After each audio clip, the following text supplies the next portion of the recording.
آزادی کی کوئی قیمت نہیں ہوتی. جب ایک قوم یہ فیصلہ کر لیتی ہے کہ اس نے آزادی لینی ہے تو پھر آپ کچھ بھی کر لیجئے.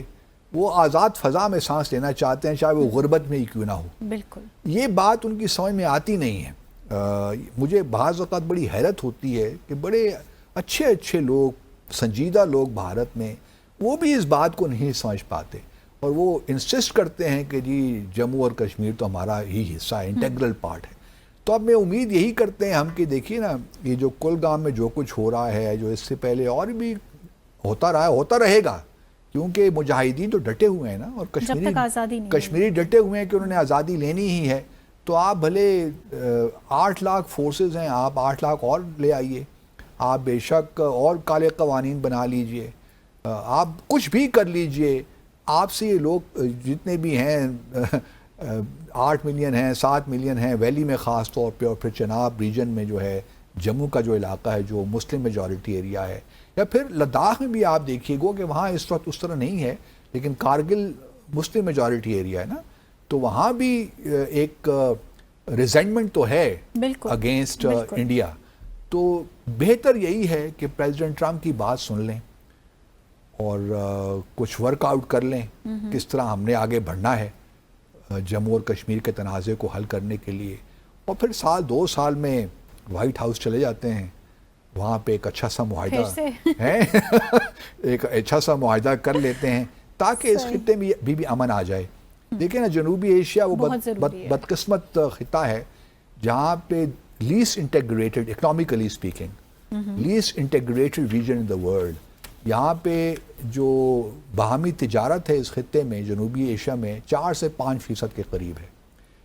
یورپین یونین آپ چلے جائیے، آسیان چلے جائیے، آپ ساؤتھ امریکہ چلے جائیے، افریقہ چلے جائیے، وہاں انٹرا ریجنل جو ٹریڈ ہے خاص طور پہ آسیان میں اور یورپین یونین میں 30 سے 40% سے بھی زیادہ ہے. تو آپ اس سے اندازہ لگا سکتے ہیں کتنی اکنامک انٹیگریشن ہے.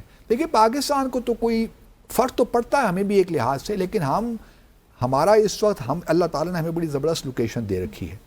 اگر بھارت ہمارے ساتھ نہیں کرے گا، پرابلمس کریٹ کرے گا، تو ہمارے لیے الحمدللہ راستے کھلے ہیں. ہم افغانستان کے ساتھ ہمارے معاملات اچھے ہو گئے، سینٹرل ایشیا کے ساتھ سی پیک بن گیا، تو ہمارے لیے تو بہت سے راستے کھلے ہیں. لیکن اگر بھارت کو چاہیے جگہ کہ وہ سینٹرل ایشیا، تو اس کو آرمینیا کی طرح لینڈ روٹ آذربائیجان کو چاہیے نا، آرمینیا کے تھرو لینڈ ایکسیس یا لینڈ ریل لنک اور روڈ لنک چاہیے، تو اس کے لیے آرمینیا ضروری ہے نا، اسی لیے معاہدہ آذربائیجان کو کرنا پڑا. تو بھارت کو بھی یہ سوچنا چاہیے اگر اس کو وسطی ایشیا میں معاملات چاہیے، ویسٹ ایشیا میں چاہیے، ایون یورپ تک بھی اگر چاہیے، ٹھیک ہے وہ IMF ایک کوریڈور بنا رہے ہیں، India middle east Europe corridor, وہ بنے گا سو بنے گا، دیکھیں گے. وہ ایک اور بھی بن رہا ہے ان کا international north south transport corridor, وہ یوریشیا سے روس سے ہو کر آئے گا، وہ بھی دیکھیں گے کب بنتا ہے. لیکن یہ تو بنے بنائے روٹس ہیں اس میں تو کچھ محنت بھی نہیں چاہیے.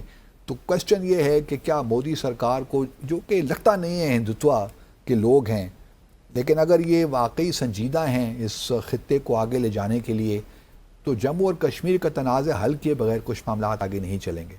تو یہ اچھا موقع ہے، کچھ انسپریشن لیں آرمینیا اور آذربائیجان سے، اور رادر دین کہ اپنے آپ کو مزید الجھائیں اور کوئی حاصل وصول کچھ نہیں ہے، کیونکہ پاکستان وہ پاکستان نہیں رہا. اور میں نے بلکہ مجھے بڑی خوشی ہوئی ہمارے جو DG ISPR کی اسٹیٹمنٹ دیکھ کر کہ اگلا جو بھی مارکا خدا نہ خواستہ ہوا تو اس میں شروعات یہ نہیں ہوگی کہ ہم کو انتظار کریں گے، پھر ہم ممکن ہے کہ جو مشرقی بھارت ہے آغاز وہاں سے ہو حالات کا. تو ہمارے لیے تو آپشنز ہیں، لیکن اگر بھارت کی جو اگر آپ چاہتے ہیں کہ اکنامک اپرچونٹیز آئیں، انویسٹمنٹ آئے، ریجنل ٹریڈ بڑھے، ریجنل انٹیگریشن ہو، اکنامک انٹیگریشن ہو اور کنیکٹیویٹی ہو، تو اس کے لیے بھارت بڑا ملک ہے جی، اس لیے بڑے ملک کی ذمہ داریاں بھی زیادہ ہوتی ہیں. تو بھارت پہ ذمہ داری زیادہ ہے کہ وہ اس ملک اس خطے میں ایک امن کی فضا قائم کرے، اور تبھی ہو سکتا ہے جو وہ بلی کرنا چھوڑ دے یا ڈکٹیٹ کرنا چھوڑ دے، یا جو تنازعات ہیں ان کو ایمیکیبلی حل کرے، تبھی یہ معاملات آگے بڑھیں گے نا. اب پاکستان تو اس کیٹیگری سے نکل گیا جہاں وہ بلی کر سکتا ہو ہمیں. تو یہ بھارت کو بہرحال یاد رکھنا چاہیے. اور آج بلکہ بھارت کے جو ایئر فورس کے چیف ہیں وہ پتہ نہیں کچھ کہہ رہے تھے کہ ہم نے اتنے جہاز گرا دیے، یہ کر دیا، وہ کر دیا. اب یہ بہت لیٹ ہو گیا. یہ تمام جو کلیم آپ کر رہے ہیں ان کی آپ کو گنجائش نہیں ہے. دنیا کو معلوم ہے کہ پاکستان نے کس طرح آپ کو نقصان پہنچایا ہے اور آپ نے کس حد تک پاکستان کو نقصان پہنچایا ہے. بالکل بالکل سچویشن بہت واضح ہے. تو ناظرین اس کے ساتھ ہی آج کے ڈیسائفر ود عبدالباسط کا وقت یہاں ختم ہو گیا ہے. آپ سے ملاقات ہوگی اب انشاءاللہ نیکسٹ ویک. ٹل دین ٹیک کیئر. اللہ حافظ.